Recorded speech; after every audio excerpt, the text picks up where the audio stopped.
Namaste Yogis, my name is Pallavi Rajankar and welcome to Yoga and You.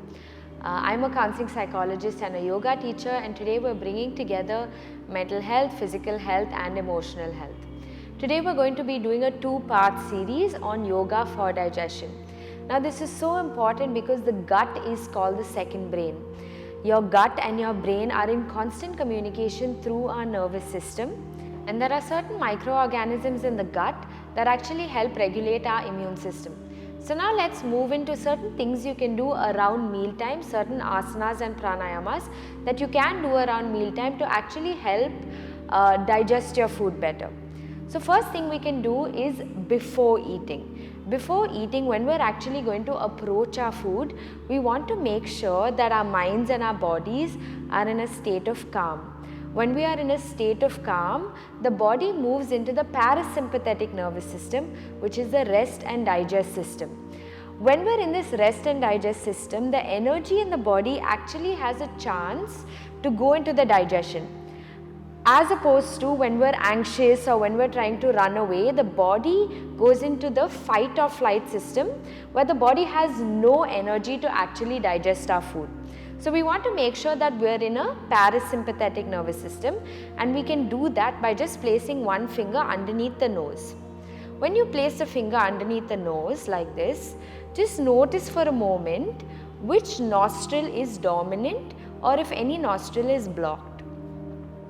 Do that with me for a minute and just notice your breath. Ideally, you want to make sure that the breath is coming out of the right nostril when you are approaching your food. This is a sign that the body is in the parasympathetic nervous system. Now, a lot of us with the lives that we lead, we're not always balanced in the way that we breathe.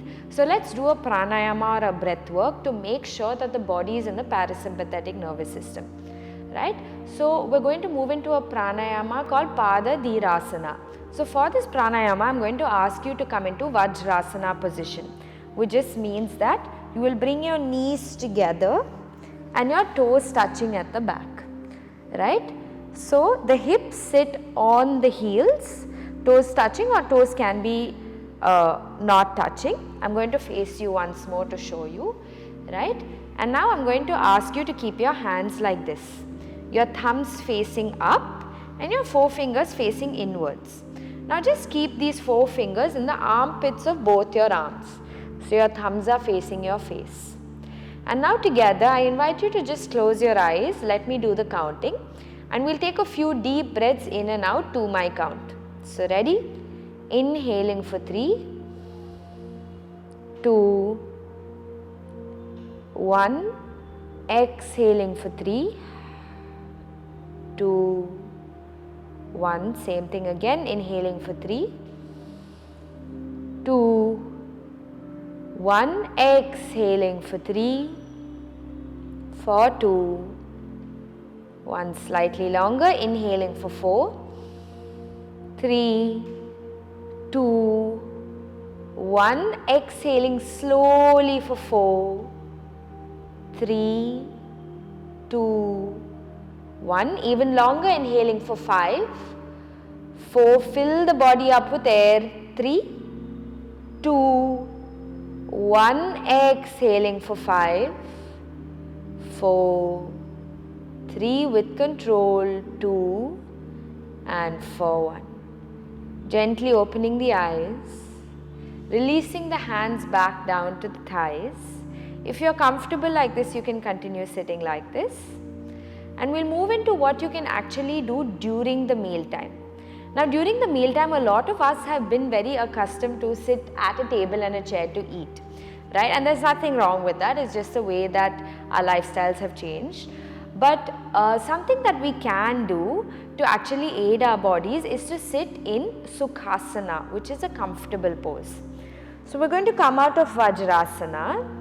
We're going to bring our legs in front, right? So from here, gently bring the right heel into the pelvic region, left heel in front of the right ankle. You make sure that the knees are facing forward and on the ground. Now if you have very tight hips, your knees might be up like this. You can place a pillow or a block or anything to support your knees, and ideally you can come into a position like this. right? So this is level 1 if your hips are quite open, and level 2 if this is quite easy for you, you can place the right foot in this wedge between your pelvic region and the thigh and bringing your left foot over the right. So you are in this cross-legged position. For some of you this might be easy, for some of you this might be tough. This is level 2. Either way, for me, for example, this is much easier. So a position like this might be easier to eat. Now the reason we do this is because, like I said earlier, there's a certain amount of energy that is taken to digest your food, right? This energy, when we sit in sukhasana, it goes from the legs and from the pelvic region into the abdominal area and then into the digestive tract. So we're basically aiding our body, giving it even more energy it needs to then digest the food better. Now this is what you can do during eating. Another thing that you can do is also very mindfully eat, and especially eating only as much as you want to, or only as much as when you feel full. Like I said, energy is used when we digest our food.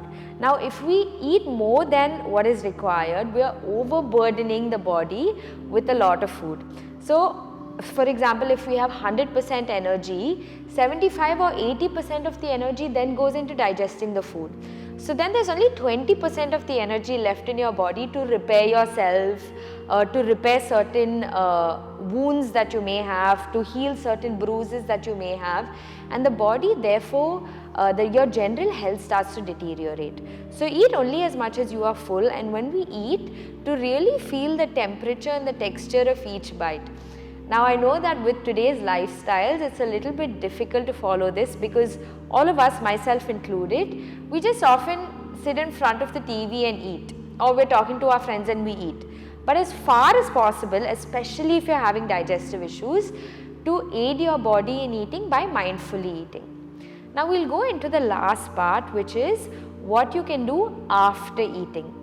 Now we're going to come into Vajrasana, or back into our thunderbolt pose, right? So what we're going to do is, once again, bringing our knees together. I'll face this direction so it's easier for you to see me. Bring the knees together, toes touching, hips on the heels. Allow your body to just stay here. Palms go onto the knees, spine is erect. With me, roll the shoulders back, relax the shoulders down.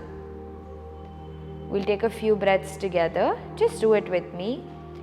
Inhaling for 3, 2, 1. Exhaling for 3, 2, 1. Couple of more times. Inhaling for 3, 2, 1. Exhaling for 3, 2, 1. Last time. Inhaling for 3, 2, 1, and exhaling for 3, 2, 1. Now oftentimes we hear our grandmothers and our mothers telling us things like sit in this position after your meal, but we don't fully understand the science or the biology of it, and so it just seems like it's not worth doing. Today I am going to tell you that the very simple reason is that when food is going down your throat, down the chest, down the tract, your digestive tract, we're basically allowing gravity to help us move the food down the tract. Now if you eat and you immediately lie down, just by the posture you can see that it's not easy for the food to go down a horizontal tube. But if you hold a tube of water, say like this, and you allow water to move through it, it's much easier for the body to digest. So it's advised for us to sit in this position for about 10 to 15 minutes. If you're feeling like your knees are aching or your ankles are aching, that's actually good. Your muscles are being stretched a little bit, your ligaments are being stretched, and it's good for the body. So staying here for about 10 to 15 minutes is advised. So in this video I have told you what you can do before, during and after your meal, and in the second part of the series I'll show you some general asanas you can do even on a daily basis if you're having digestive issues or if you just want to have better digestion of your food. Thank you so much for practicing with me. Namaste.